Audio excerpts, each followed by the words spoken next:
When you feel betrayed, the first thing you want to do is to get even, and then hopefully take everybody to court and maybe recover enough money to pay our debt. But I think people want to get even. What unites everybody is when people are seeking justice, just like the Romans did 2,000 years ago. They want justice. You don't learn that you want equality. You just it's innate in us as humans.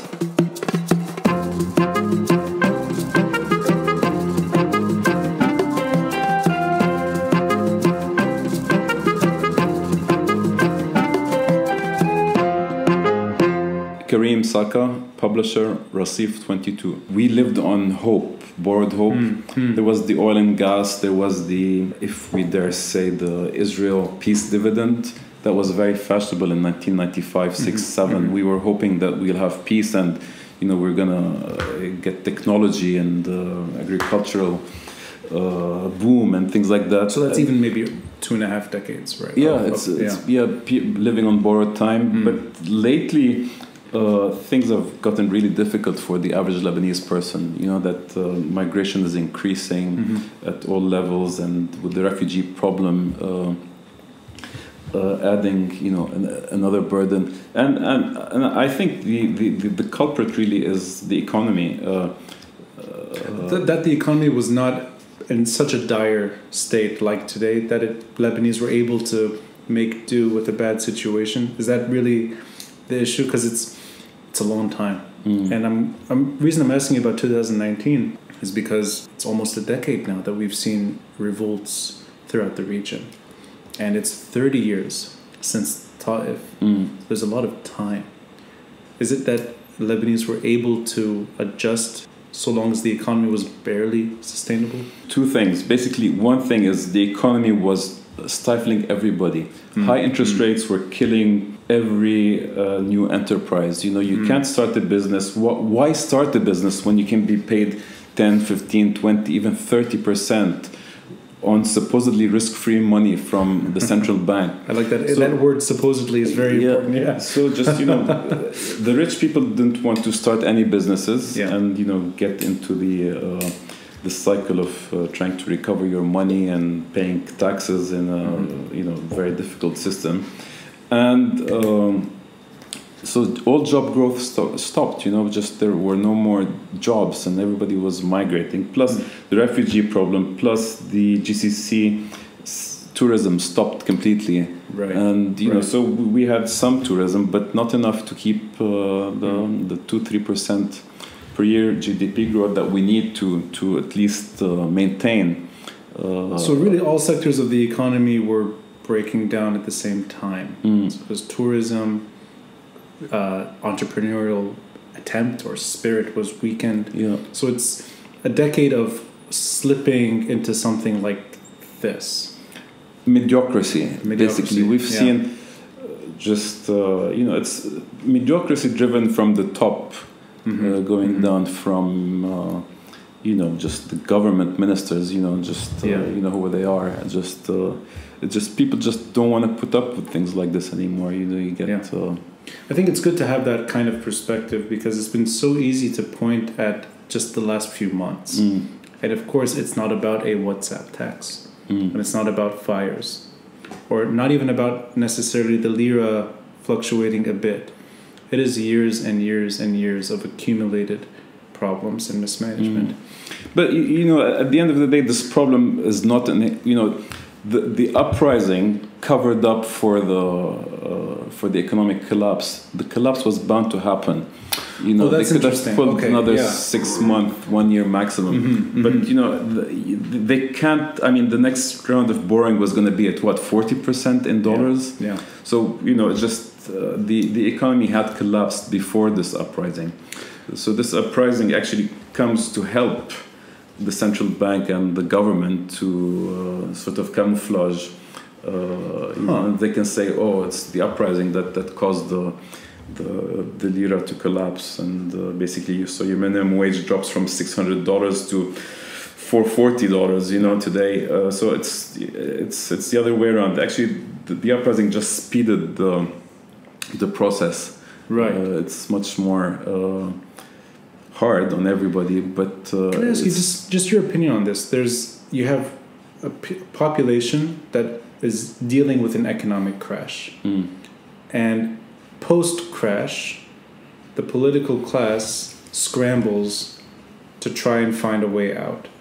You have a lira that has fluctuated and is slipping, continues to slip, and you have a central bank that's very late in the game at trying to avoid financial gymnastics to a degree and try to put some solution on the table. And now you have a prime minister, you have the executive branch of the government. The leader resigned 2 months ago. He's still in power. There's still caretaker capacity. Why does it take so long for the political class in this country, or the state itself, to react to problems? Because the population has had enough, and people have been protesting for 2 months. It almost seems like the state has this a tendency to just wait it out and hope for the better, and hope that something good will happen later. Is that kind of is that built into the state? I don't think the state is waiting it out. I think this is by design. They're hoping that people will give up and get tired and move on to other things, and get too worried about their financial ramifications, whether it's their job or it's their savings or it's their ability to take the $500 out of their bank account, or many reasons. But that's one. So they're hoping the demonstrations literally just fizzle out. Yeah.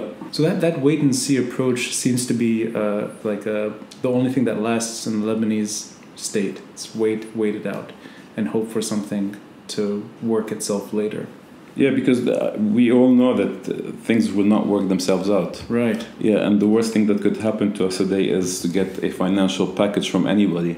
We should really, grow up and feel the pain and make people accountable for the losses, and trace the events that led here, and have people take responsibility for. I like that analogy of growing up. Yeah, that it's time that it's time. We're 50 years old as a nation. We're 60 years old. 70 years old. 76 years old. Yeah, I think. Yeah, we're very quite young. Old. Yeah, well, we're very young, and compared to France and England and Italy and all these democracies, and but we look bad for our age. Huh? Very bad for our age, indeed we do. Yeah, but just it's time that we grew up and became adults and lived according to our means. Now, stepping away from what is happening now, and it's in a way it's a parallel story, and I think it's probably more central this time around than previous demonstrations. This dance, the political class with the protesters, I think without independent media, I don't think we'd be getting the full story. And I've grown to learn over time how crucial independent alternative media, citizen journalism is to this moment. And I'm going to even take it a step further. I think our expectations may be higher as a result of that form of interaction, whether it's the political class or events happening. And I want to go back in time a bit to 2010, 2011, the beginning of the Arab Spring. I know simply by watching events unfold that Facebook was part of the story, social media was part of the story. People were using their smartphones. People were documenting. Citizen journalists were in Tahrir. They were in Libya, Tunisia, all over the region, even in Syria. Yeah. But fast forward a decade, it almost seems like the citizen journalist is more important than traditional media. That all of us are now citizen journalists to a point. And I just want your perspective on this. Alternative media, independent media, what is its role in the story right now in Lebanon? If you could maybe put it in a historic context with the Arab Spring, and is it really as important as some of us make it out to be, or is there maybe is this a bit too romantic? Facebook had a big role in the Arab world. going back to 2010, when Facebook was not allowed in. Of the 22 Arab countries, 10 did not have Facebook. Facebook vulgarized or popularized people's opinions, and they went viral. And at the time, Facebook was not a publisher, but rather a networking place. And at the time, you put something nice, Facebook allowed it to go viral. Until 2017. There was no ceiling to how far your post went.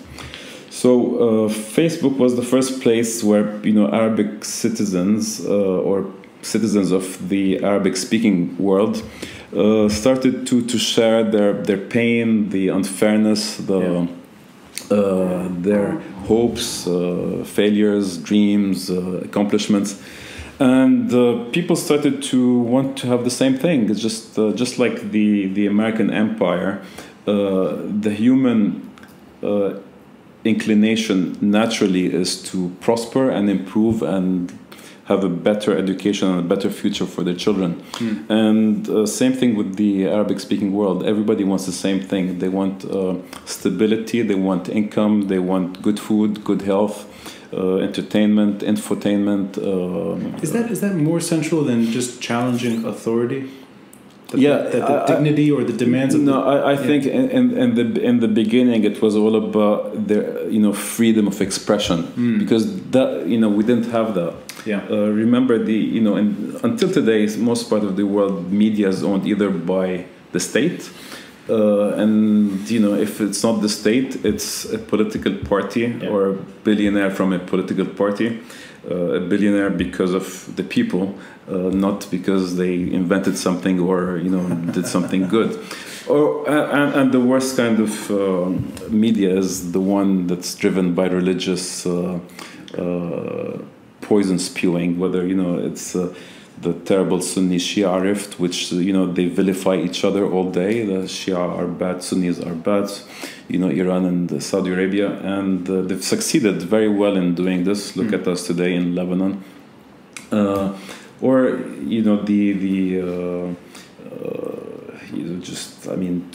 to be fair, there's also the Christian media, like 10 very strong websites who are telling people to convert to Christianity, just to balance the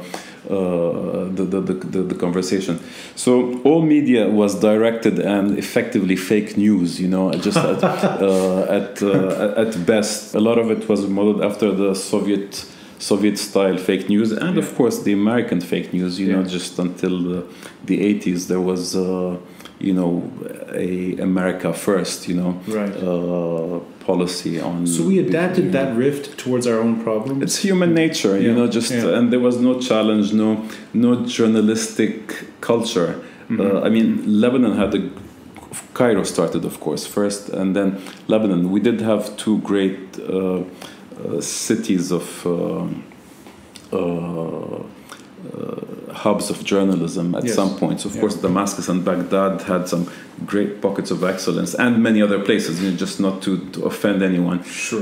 But that fizzled away, for many reasons, economic reasons mostly. And Egypt, Al Ahram, the biggest Arabic paper, is state-owned.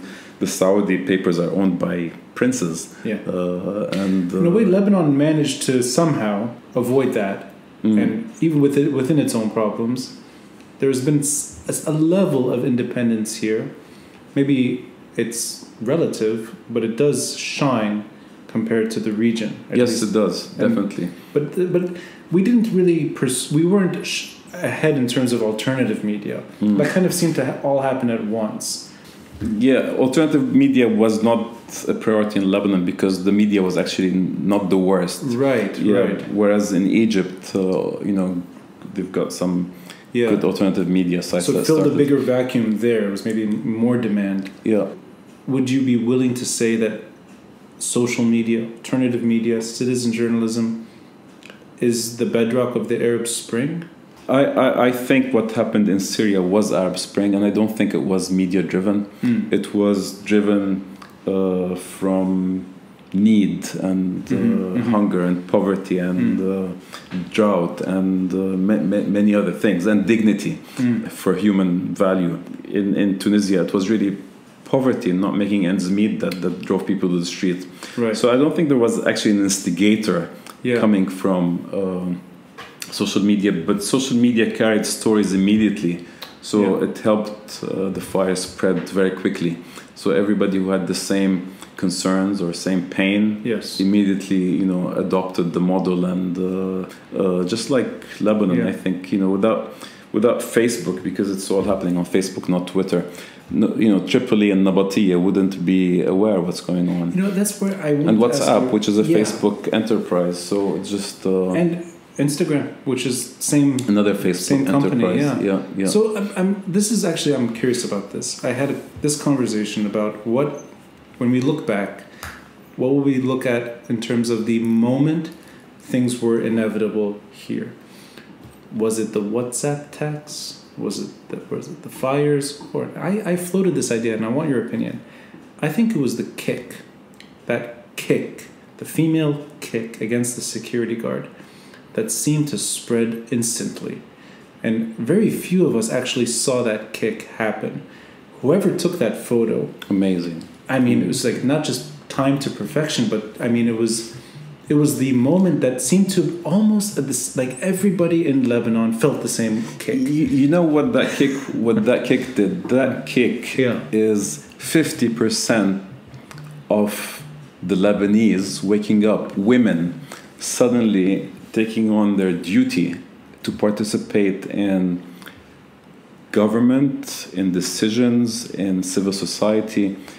They had been marginalized, whether by tradition or by their own reluctance, fear. It's easier not to do it. Some of it for a very good reason that they would. But women just are doing amazing things. I mean, I would say this is the revolution of women. They're taking front lines, and they're very, they finally asserted their role in coming out of this mess. Yes. Look at Rayal Hassan. Just finally we have a strong woman in government. It's time that women took much bigger roles and assumed carried their weight. Although, and I want maybe your opinion here. That symbol, which we know, a female minister of interior, that and the kick, both are a quote-unquote women's empowerment symbol. I really think the kick did more than a woman in power in a ministry. Of course, but the woman in power is an example of what women can achieve. A woman can be leading the army, she can be leading intelligence, which is a very important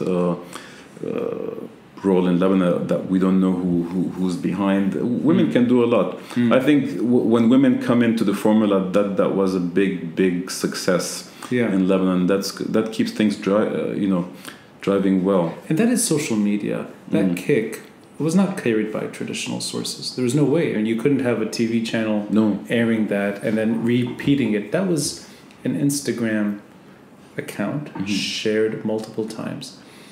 Do you think that social media is driving our expectations? That maybe we're less inclined to tolerate things that we took for granted? And I'll give you an example.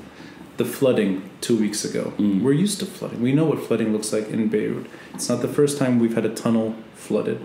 It's not the first time we've seen cars submerged in water. Unfortunately, it's a yearly occurrence. We see it every year. Social media this time around almost seemed like we were more upset about it, that we're not going to tolerate it for another year. I don't know if I'm even reading this right, but I look at everything that's happening on my phone now. I rarely turn to the news. I rarely turn on the TV to know what's going on. TV is finished. Yeah. TV's finished. TV is finished. Yeah. You want to get your news when you want to get it. You just get on your Twitter timeline and you see everything that's going on, and then if you're a bit more patient, you might want to watch YouTube or something like that. But who puts on the TV? That's fascinating. Patience for YouTube. Exactly. It shows where the So the attention span is really diminished. We know from our clicks, the average person, comes and stays with you for 2 minutes, and in 2 minutes they've seen 4 pages. Right. So you can imagine, how they scan and skim. So do you think that in a way accelerates the moment, that history by default may move faster now because we're all expecting things to happen in a shorter period of time? And I mean this in this, maybe it's almost, this is more maybe psychological, and maybe it's almost anthropology here. In the old days, the time it took for us to actually know what was going on would maybe in itself make us less able or less willing to join in, maybe a fleeting moment. This is not necessarily that long ago. But here today, if there's what you said, WhatsApp group or a Facebook post or an Instagram, I know exactly what's happening, and there's a good chance I'll head there because I saw that. Yeah. Are we moving faster as a result? Faster every day. It's faster. It just WhatsApp is really changing the game. In this round, I think we've never had WhatsApp revolutions before. They were like Facebook, 5 years ago, like in Damascus, in Cairo, and in Tunisia, in Turkey. When they wanted to stop things, they stopped Facebook and Twitter. Now it's on WhatsApp, and you get given all sorts of fake stuff on WhatsApp. Right. One out of 2 things on WhatsApp is fake, without sources, without links. Would you put it at that level? I think so. That just we have a media WhatsApp where most publishers and journalists are on it, and then one of 2 shared WhatsApp stories is we just immediately say this is fake, this is not fake, and this is being shared by journalists. So you can imagine your average Joe sitting in some village sharing fictitious WhatsApps, and then acting on them. But this is actually an important point, and maybe that's just a subjective thing, that I don't want to get my news on a chat platform. Exactly, because so it's become chat.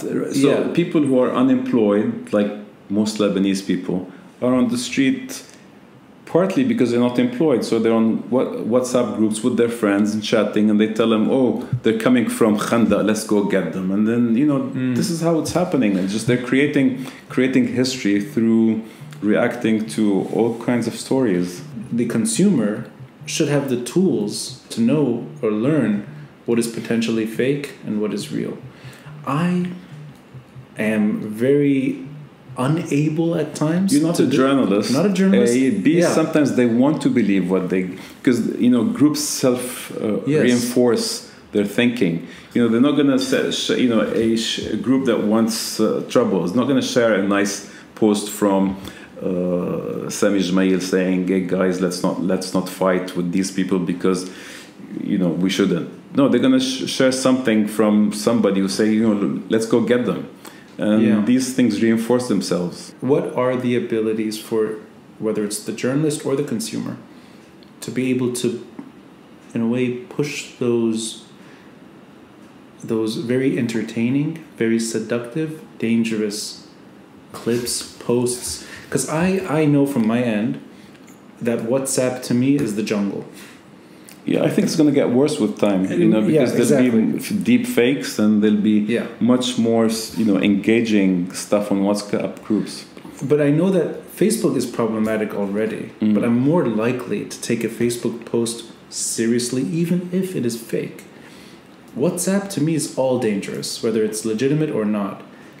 Is there a way to is it impossible to really vet WhatsApp for reliable information versus fake news? Or is it simply just not? I mean, WhatsApp is just a gossip chat, chat room, like it's, people can put whatever they want. I mean, the last thing you want is for anybody to regulate your chat with anybody. So if you hang with warmongering people, you're gonna get warmongering material. Right. It's who you hang out with. And that by default encourages misinformation. Reinforces stereotyping. So that I mean, I know that that is definitely crucial to what's happening now. And everyone I speak to, everyone, says that they receive information on WhatsApp. Maybe to varying degrees how much they actually want to read it or whether or not they take it seriously. But everyone is turning to WhatsApp. I'm assuming that the reactions on the streets, whether it's on the ring and downtown, these protests, counter-protests, potential violence, I'm certain about this, that WhatsApp is critical to the narrative. And I don't know if that's necessarily a good thing when it comes to expectations and change. It may actually be, may even be a toxic strategy moving forward for people to share what you said, the worst sides of the story together and maybe get enraged together. It almost seems like there's no way to actually turn the volume down on WhatsApp, that it's beyond everyone's control. Is it more dangerous than people are making it out to be? Would you put any burden on WhatsApp in terms of the ability to spread misinformation? Or is it really WhatsApp is not going to go anywhere, and I think it's going to get worse with time. It's just if WhatsApp goes, there'll be others. It's just people want to share what they want to share. Yeah. Chat rooms are not meant to solve problems. They're meant to share and warn and create discussion. Right. So just it's not their duty to create news. People are just. So we would agree that it's not alternative media. That's really just an echo chamber of ideas. Of the individuals who want to multiply their ideas and spread them to people. WhatsApp, although it was around last few years, was not used this way. It's used now today. What do you put that on? Why has WhatsApp become? I think 3-4 years ago they did these group things, and then the group allowed people to send to 50 and 100 people max, something like that. Right. So the group chat has become a channel in a sense. Yeah. Okay. And it's of course instant. Yeah. It's not something you wait for. You get it right away. Get it, and everybody has a smartphone now, and the data is cheap. I find it quite ironic that tax, days, weeks, months later, the company they were going to tax here in Lebanon has had its revenge. Yeah. I want to get your personal story here, because you're not new to independent media or alternative media, and I want to just maybe get the backside of this story. What took you to this world to begin with, and why are you in a way, I mean, what is Recife 22 to you in context, and what does it mean to you today? And I know it's not a Lebanon focused platform. You have the wider sort of region on your. It really is addressing all countries going through fundamental change. So just maybe in context, why did you start this, and what did you hope when to I started Recife 22 7 years ago, about 7-8 years ago almost, was the beginning of the project. Media and the web media and the news business was a very lucrative business, and eyeballs were worth a lot of money at the time.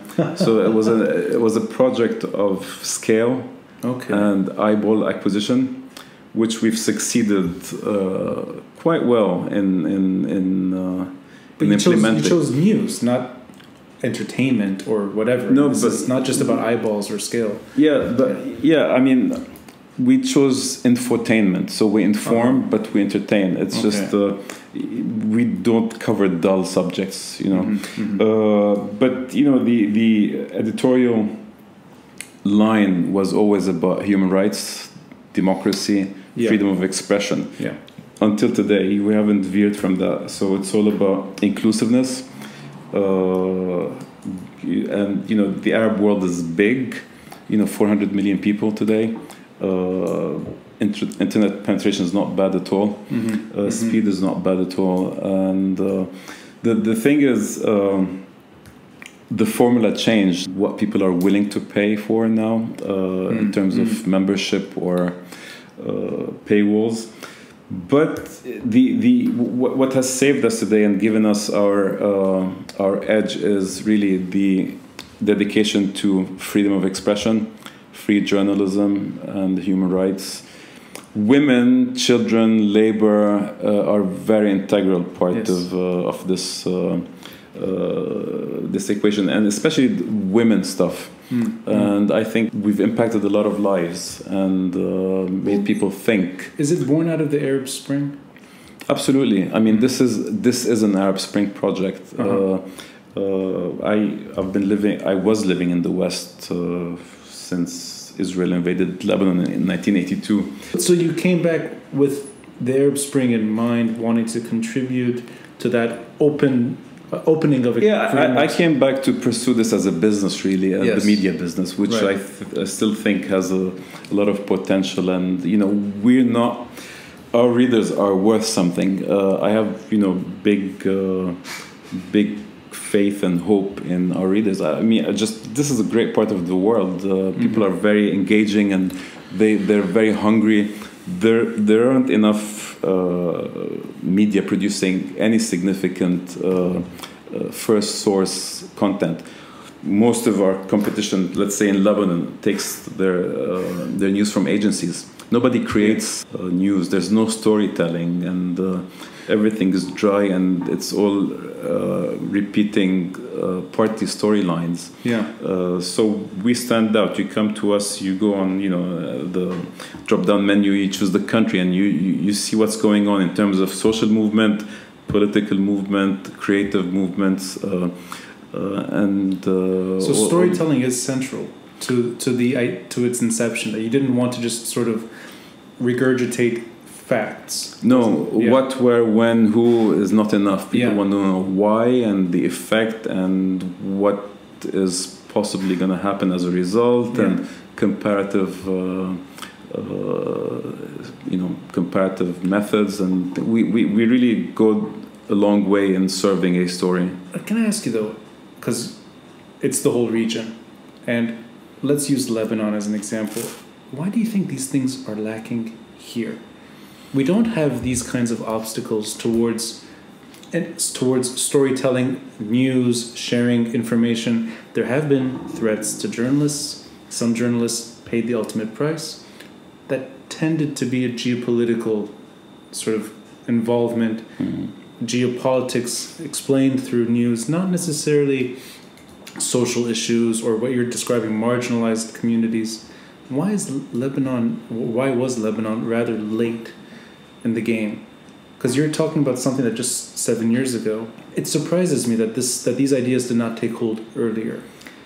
Well, for many reasons. One of them is there's no really journalistic improvement in the universities. The means are very limited, and media and journalism and multimedia has really had a stellar move in the last 10-15 years in the countries that we look up to. And we don't look up to the Soviet Union or Russia or Iran. We look up to the West, and all our readers look up to the West. I don't know a single person who looks up to the Iranian or Russian media, or Chinese for that matter. So to keep up with these people, you have to import. You import the way of thinking, the approach, the style, the visuals, the titles, and the ethics of journalism. Where you don't clickbait, you don't fabricate stories, where you provide both sides of an argument, and even if it's an opinion piece. You have the next day you have a balancing piece. You have somebody writing about why refugees should not be let into this country, and the next day you have somebody who writes why refugees should come to this country. So even if you have strong opinions, and we paid the price, of course. Jamal Khashoggi was our writer in Arabic as an exclusive with us, and we paid the price. We got a block in Saudi Arabia because of him. Sorry, so he was a writer for your outlet. For Rosif 22 in Arabic. He died as our writer. Oh, so he was working for both? Washington Post and in English, in Arabic was Rosif 22. Oh, I didn't know that. Yeah. Oh, wow. And so we got a block when we followed his murder investigation, because we followed day by day. We had to. He was close to us, and he contributed a lot to the feel of our GCC coverage. also we paid the price in Egypt. We covered the mukhabarat meddling into media, and then we got the block. So we lost, within 6 months, we lost 45% of our market. So there are structural obstacles. Of course there are. And so it's not simply just that when you're covering, I mean, a simple idea of sharing these kinds of local stories, there has been state repression. Of course, we were blocked in Syria when we covered a story of the 5 most influential women in government. The next day we got a block because, you know, we profiled them, we saw who paid for their college, who paid for their salary, you know, it was things that they don't like. So we got 3 major blocks in the 3 most pivotal Arab countries. Our best journalist in Morocco, where we're doing a great job covering Morocco for a year, he was told, you carry on writing for Rasif 22, you're going to go to jail.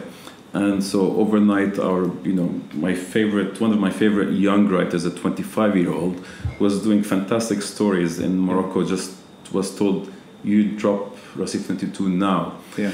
We've had other problems. We've had many journalists taken to jail.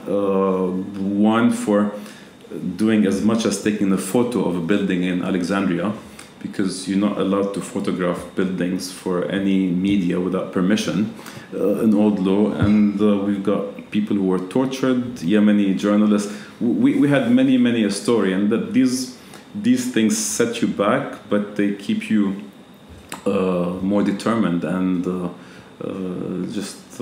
always sends you back. The biggest dissidents in the GCC write with us, whether it's Bahrain, whether it's the UAE. We're friends of all dissidents, not because we're a house of dissidents, but it's because we're a place that we don't have an agenda, a political agenda. We're just there to tell people's ideas and stories, relevant people, and with relevant ideas, of course.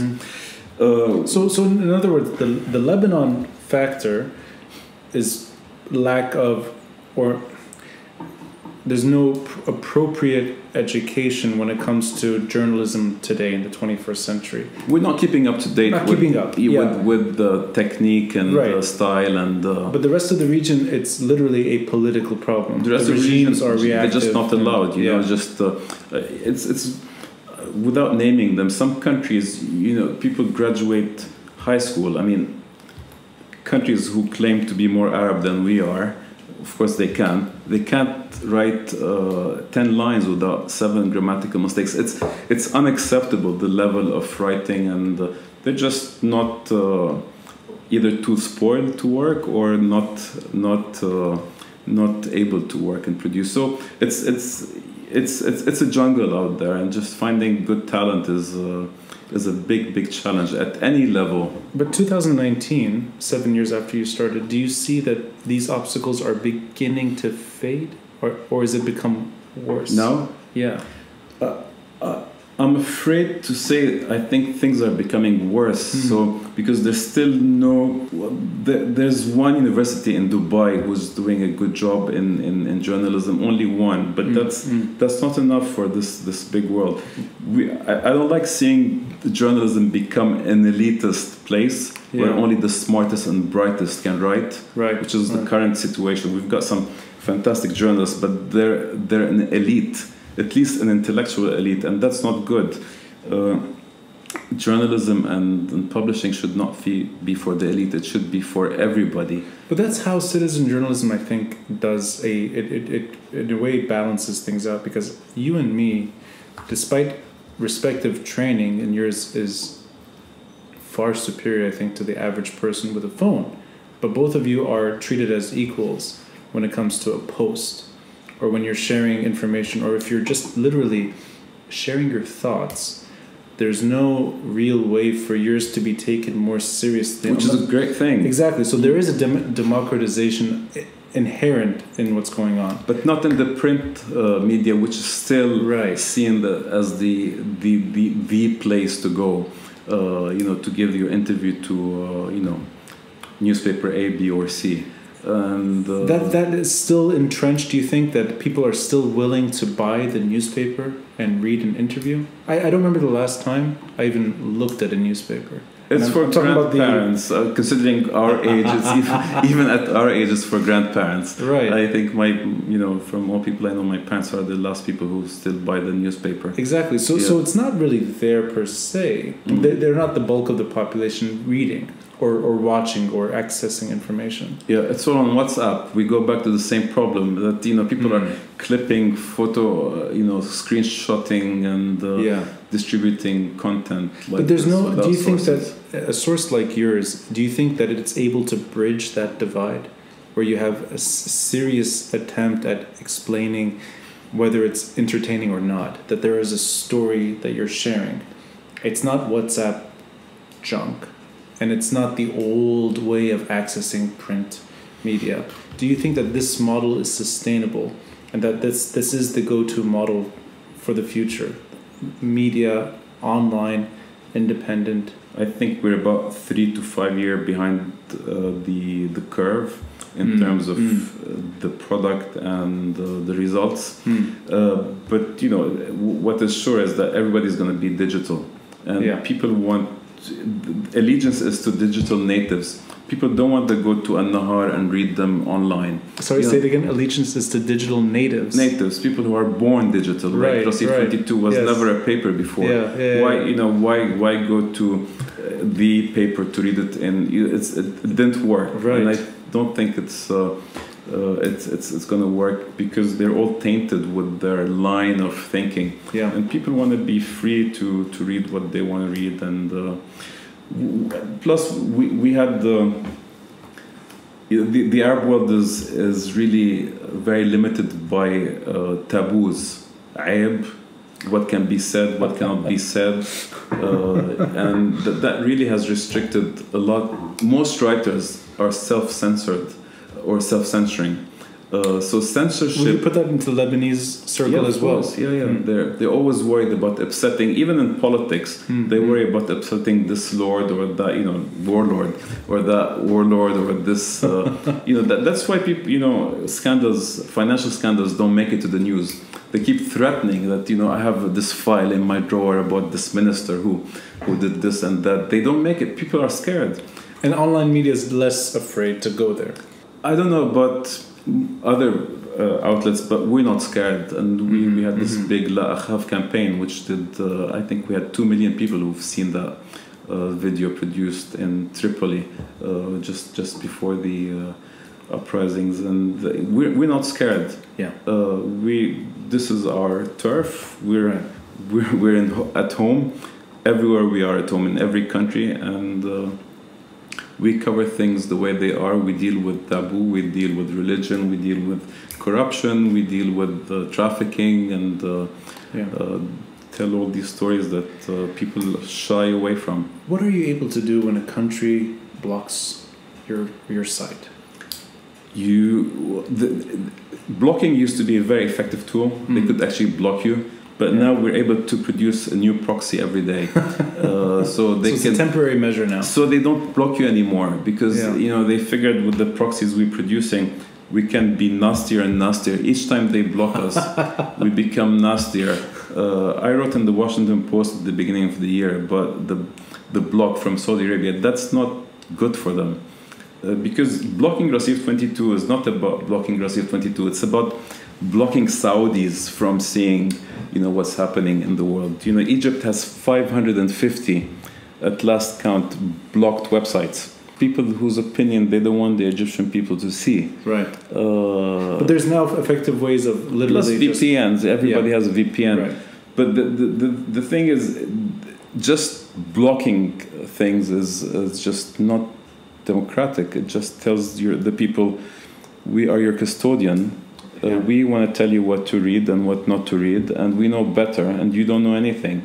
And it's a weak, it's fear. They're fearful. But none of that has ever made you reconsider your editorials or your way of publishing. When a rogue state, or whether it's a dictatorship or whatever, a military commander, and you're suddenly blocked from that country, it has never made you recalibrate how you approach the subject. It's prevented me from ever traveling anywhere south of Beirut airport. Just I don't go to any of these countries. Okay, so it's prevented your physical movement. Yes, but the website, and our writers there are all writing without their identity. Right. We get contributions through secure servers and so people are scared. So it's really just there's no way around it for these regimes to effectively restrict what you're producing. No, they can't. They can't. No. As long as we have money, people are willing to work and sell us their content articles. So just they can't fight us. Okay. All our work is done by locals. Yes. We don't have any colonial ideas or any white people writing with us. We're all brown and it's all grassroots writing. Right. So just there's everybody's local. So it's so that people say we are importing ideas into the Arab world and liberal ideas, which liberal was the villain word 2 years ago in Saudi Arabia until MBS in his infinite wisdom decided to bring concerts as a way to change things. So the word liberal is no longer the worst adjective you can be given. We were liberal, and I take pride in being liberal. Liberal just means we're progressive, really, in that kind, and we go beyond the taboos which have restrained most creativity in the Arab world, because we're so restrained in every format through bogus religion, things that are not written in the Quran but imposed on us by our Sunni Al-Bukhari, who came from Kazakhstan, and 1200 years ago, or by some cleric from Qum who tells us what to do in Lebanon today. So we just go back to basics and ignore all the noise. We cover human rights and activism, sex, drugs, really rock and roll. Just we go back to basics and to our human instincts as consumers of knowledge. Sure, and I've noticed a cat and mouse situation where it's these outlets, online media, alternative, independent sources. The traditional media is usually turning to them for ideas. Of course, and it's the next day, 1 out of 2 days I find my our content the next day at the big guys with a bit of cosmetics, but very obvious that it's not. Yeah, some of the leading websites used to take things as they are, change the photo and republish them without reference. Yeah. But now they can't do that anymore. You report them to Google, and the SEO will punish them severely. If you report them like 5 times, they will no longer appear on search. You can kill their business. Right. Well, that's actually good that these outlets do have a way of navigating that, because unfortunately, material here is always copied and pasted without ownership, without attribution, none of that. Mostly because people don't know the value of the work, and it's not malicious intent, but that's part of the missing education about journalism and the value of... and it's hard work that goes unpaid. It is a form of theft, plagiarism, it is, in its essence. Every independent media person I've spoken to produces content solely in English. I think, you tell me if I'm wrong, you're among the few with a Lebanese audience that deliberately shies away from English. Or, as you said, there's maybe one story in English, but it's not the focus clearly. It's a translation meant for our supporters who can't read Arabic. Right. Really. That's the intent. But But I'm asking, that's an idea that was from the beginning of Rasif 22. It's not a new thing. No, it was meant for your Arabic person. Yes. Who doesn't speak English. Can I ask you, is there any reluctance to have content in English alongside the Arabic, or are you taking in a way a stand in terms of supporting the Arabic language? I don't think the Arabic language needs support. It's like 400 million people. They're not going anywhere. We're not. It's not a dying language. Right. We're reproducing too fast, maybe. But I would know why you're not doing it in French, even though you would have French readers in maybe Algeria and Morocco. I think the need or the gap is in Arabic language. Most of the people who are producing for the English or French language media are not actually native speakers of English or French. So they end up, producing rubbish or writing in 18th century French, like some, newspapers that still write in French. It's just archaic, and it's not grassroots. It's not. So the other quote unquote foreign languages written in these countries is already bad content. I'm not saying it's bad content. I'm saying it's bad English. I mean, most of the UAE production is in English, and it's not written by English people. I can tell you that much. So it's just like having Arabic content written by people from Malaysia. It's not their language. You're not going to get it right. I think the Arabic language is fantastic and a really rich place to express yourself. Yeah. Plus, the need is big, and as I said, so it's really maybe 70% don't read or write French or English. So that's the market. So it really there is a deliberate attempt at producing good quality content in the local language for locals. Yeah, we take pride in doing that. Yeah. Although I do sense that there is even though it's a big market, there's also built-in restrictions on what you're describing, which is supporters that would want to know what you're writing, and hence they demand something in English. So would there be a way to maybe have both combined for that the local content is not diminished, and that the foreign language content is also not diminished? There is one website that does a really good job in both languages, but that's because Egypt is a country of 100 million people, so you're bound to find 4,000 exceptionally good English writers. So it's Mada Masr. They do fantastic English, and their Arabic is almost just as good, really, really fine. Right. But it's a huge market. It's mostly an Egyptian outlet, if I'm not mistaken. They don't really. No, it's Egypt. It's Egypt centric. Plus, it's an Egypt production. Yes. They do a good job in both languages. But other than that, the mandate is really in the local language, and there's. In Kuwait, there's a really good Mansour. They do a great job in Arabic, Kuwaiti Egyptian production. So it's really up to the local outlets to do that. And when I say local, I mean per country based, not necessarily a regional sort of Arab. Yeah. I don't know. I always sense that it's just odd that there isn't one site that has both.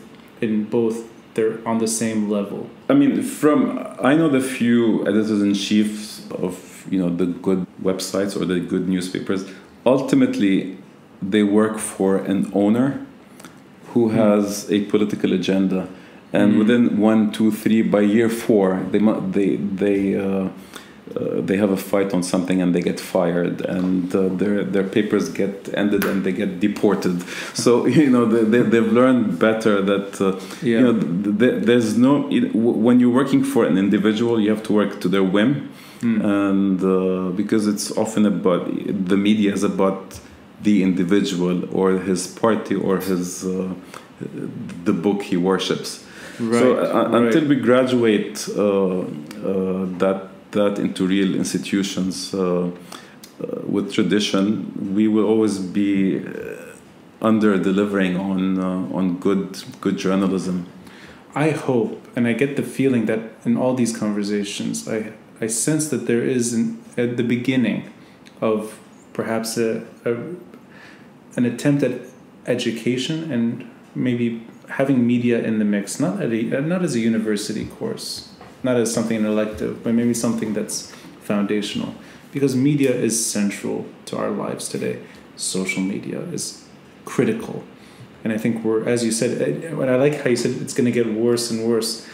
And to me, that just means it's becoming more and more pervasive. So the earlier we learn the tools on how to navigate all this, I think the better for all of us.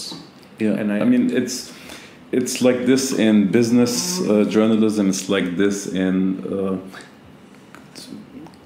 travel journalism. It's like this everywhere. I mean, we're concerned currently with political journalism, which is taken over all sorts of other journalism in the world, because we're in a bit of a pickle everywhere in the Arab world. But you know, typically people in the West or in safer or less warring countries, they have these same concerns, but on sports or on cars or on the economy or on voting. These just like so happens the Arab world is niche sort of topics. We're just still stuck in corruption and where's our money, and maybe we don't have money. I mean, we don't know anything. It's just there's no transparency, no right to information. It's complicated. Well, in the mix of all this complicated stuff, it's nice to know that there are people that have dedicated their lives to making things less complicated to a degree, or helping us explain exactly what's going on, and potentially contributing to the accountability that all of us desire, whether it's in Morocco, Iraq, Saudi Arabia, Iran, here in Lebanon, literally just down the street, happening on a daily basis.